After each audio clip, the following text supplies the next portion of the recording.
Hi guys, this is Jeremy Molly with endlessmartialartsdrills.com. I'm in Thailand right now. We're in the village of Pai, and we're training Muay Thai. Just like 10 minutes ago, there were some elephants, like a group of elephants that just walked by right here. So pretty cool stuff, but let's get to it. This video is about teaching your students so that they never get bored. Tip number 1, less is more. If you go to the gym and you hire a personal trainer, they're going to give you 30 exercises to do in 1 month. They're going to give you a few of them.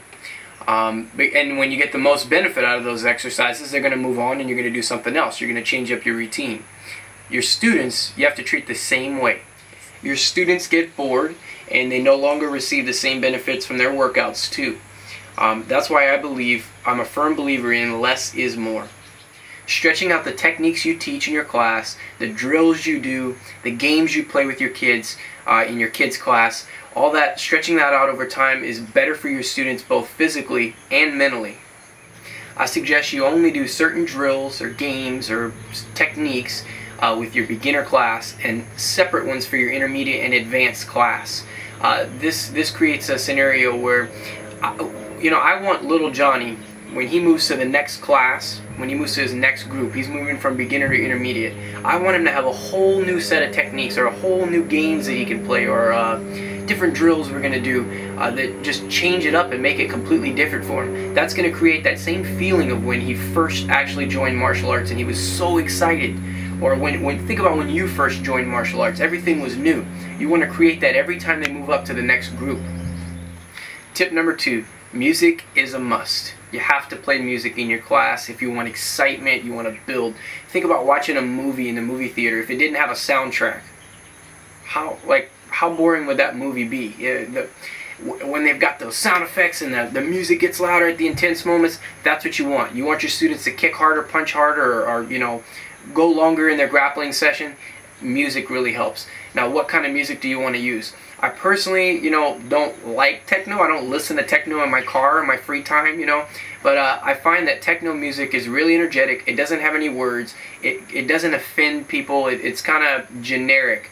It works for all tastes, all genders, all across the board. If you play death metal in your class, or you're playing gangster rap, or whatever, the parents don't like it. Even in your adult class, some of the really religious people are going to be offended. It's best just to go with something completely neutral. You don't have to worry about anything. If you're not a musical person and you don't have access to these Techno CDs, you don't want to buy them, I don't even suggest you go out and buy them. What I suggest you do is get some of your younger teenage students who are really into music and ask them to burn some CDs for you. Be real specific about the guidelines of what you want in those CDs. No curse words. Tell them exactly what you want. No ladies moaning. There's a lot of bad stuff in techno, so you got to watch out for that. And then just listen to them before you actually play it in your classes.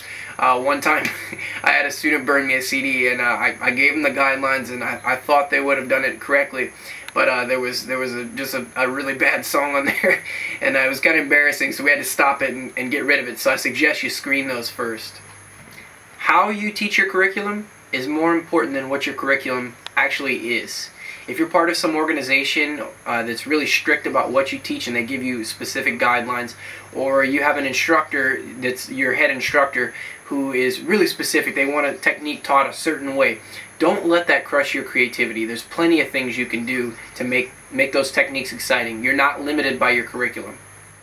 Even something just as basic as a front kick or one judo throw or an arm bar, just one technique, you have to make that exciting. You can take that one technique and teach an hour-long class, an entire class based on just that technique if you do it right.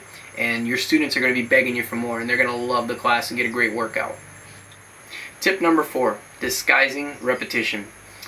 You have to perform a technique over 1,000 times for it to become muscle memory. You have to find a way to make that front kick or the arm bar or the judo throw or whatever it is that you're teaching exciting 1,000 times if you want to build champion students and keep them. How are you going to make that front kick or that whatever technique you're doing exciting over 1,000 times? That's your job as an instructor. And if you aren't doing your job, Is it really the student's fault that he quit, or is it your fault as an instructor? Tip number 5, games with the adults. Do not be afraid to occasionally play games in the adult class. Games are fun. Games build skill if done correctly. Games build athletic ability. They relieve stress.